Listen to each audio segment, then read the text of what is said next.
Легендарният параклис Света Богородица в местността Църногорово, в сърцето на мистичната Странджа, ще бъде ремонтиран. Светата обител е в окаяно състояние. Покривът се руши, а стените са пропити с влага. Добрата новина съобщи кметът на Малко Търново Илиян Янчев. Целият покрив го събориха, където са въртите и прозорците, те са слагали греди и върху гредите са слагали камъка. Тези греди са изгнили и в момента падат.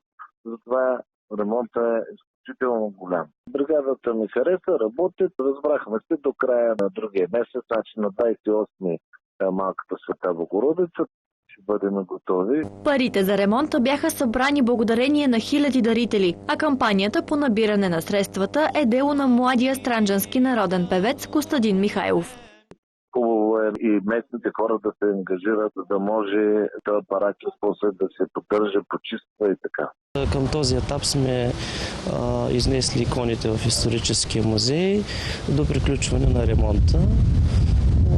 Надявам се доста хора да откликнат и да направим този параклис достъпен, защото това е много важно място не само за Малко Търновци, а за цялата околия. Параклисът Света Богородица е известен с пишния църногорски панаир, който допреди 4 години традиционно се провеждаше на Успение Богородично. Надеждите на местните жители са, че след ремонта на Светата обител, легендарният събор ще се възроди отново.